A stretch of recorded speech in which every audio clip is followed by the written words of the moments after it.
I, Wanyonyi Wafula Chepkati, Chairman of IEBC and National Returning Officer of Presidential Elections in Kenya, for purposes of the August 8th general election. Having reviewed your documents, I find that Mr. Erastus Nyamera Masira fails to meet the qualifications to vie for presidency in terms of the following reasons. One, form number 12, which you have supplied us with, has no details of your running mate, and I physically don't see your running mate here. There is no self-declaration form provided for running mate in the documents you have given us. You have not, you don't have an electoral code of conduct signed by your running mate. You have not attached your decree certificate, both for yourself and running mate. The list of supporters doesn't meet the threshold required by the law, and you have not given us the mandatory check of 200,000, which is a requirement under the law. So for those reasons, I, as a returning officer, has rejected your application for nomination as a presidential candidate. So that is, I want to return you the forms and your documents.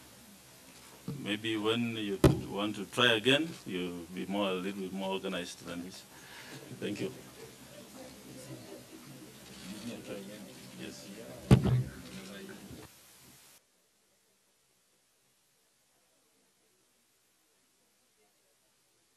To lack of proper communication from the IEBC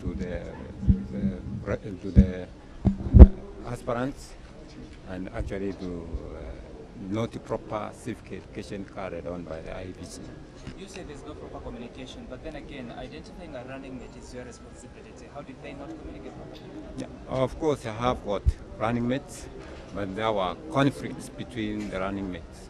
So they had not agreed which one is going to be my running mate.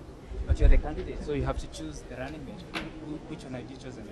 Yes, the chosen one by the name Krui, which they had given, but he did not show up, so I cannot be able to tell what happened. Yes. What about the 200,000 shillings check that you were expected to deposit? You see, IEBC is actually has a trick of making aspirants run here and there, giving them very short notices. For instance, I was given a notice to go and collect to submit my supporter lists. It was on 10. It was at 10 p.m. that I report at the IEBC at 11. You see, in case I was outside Nairobi, was I to make it? I was not to make it. So at the same time, IEBC has a routine of wasting time for the aspirants, making so many requirements at the same time while giving very short notices that as an independent candidate I was not making. For instance, we have never seen Chepkati carrying on civic education in any other county other than Nairobi or attending conferences. Chepkati has got every mechanism, equipment at his disposal.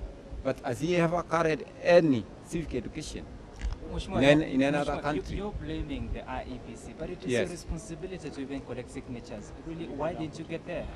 But not within a very short notice of 2 weeks or 1 week or 3 days. That I was given a list of collecting, I was given the documents for collecting a list of supporters. Within 4 days that I'm required to return them to IEBC. Was this a serious bid? Was this a serious bid for you, or was this just an attempt to run? Given 3 months to do what? To prepare for the elections. You see, IEBC came to office during January. Okay, tell us about academic qualifications that IEBC had stipulated. Did you meet them? Where did you go to school? I started my primary education at Gekendo Primary School. I I went to Matongo Boys High School, and I'm running for a degree, that is IT security, MSc University, Switzerland. I'm about to graduate. So, A degree? On Erastus, do you have a degree certificate? by now, no. And I don't see where and what role the degree plays in any public office.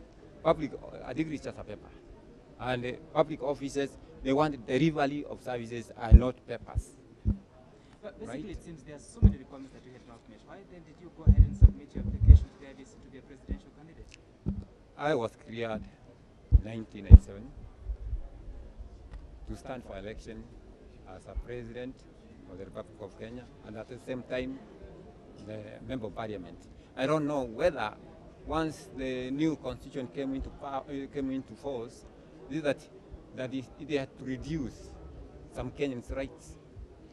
If I was accorded a right to stand for election as a president in 1997, and I've got political experience. I've conducted 205 constitutional review process. I was Embakasi team leader. And in 2010, I was the national chief agent, Idea Party National Referendum Secretariat. You see, I headed the secretariat countrywide without pay. So what then from here, where do you go? From here, I can even either go to court to demand my rights, because I cannot have my rights thwarted because of the requirements. And actually, even the constitution, it says whoever qualifies to stand for election as a member of parliament qualifies also to stand for election as the president. So by not having a degree paper, it does not mean that I don't qualify to stand for election as the president. Right, that has been Erastus Nyamera, presidential aspirant. Erastus Nyamera Masira there, becoming the second candidate to be denied the right to contest for the presidency this year. Nyamera appearing before the IEBC this morning, the last person to appear during the morning session before the president comes here at around 2:15. Interestingly, he seems to not have met any of the requirements that the IEBC had set for any candidate wishing to run as president. He has no certified degree both for himself and his running mate. In fact, there was no running mate accompanying him to present his papers. He has no signed signatures of his supporters as stipulated by the IEBC. And he says he doesn't understand why he should have a degree in order to be able to contest the presidency of the country. He says he had tried to contest in 1997, and based on that fact that he was cleared back then this should ideally to him have been a walk in the park, but things have changed and he seems to be not alive to that fact, still saying that he will still go to court and fight for a chance to be on the ballot paper. That is something that will be interesting to watch, because today is the last day actually that all candidates who wish to contest for the presidency should get their clearance from the IEBC. So by him saying that he's going to court, you wonder whether he gets the orders that he seeks, how that will reflect and how that will affect the IEBC in its planning for the August 8th election.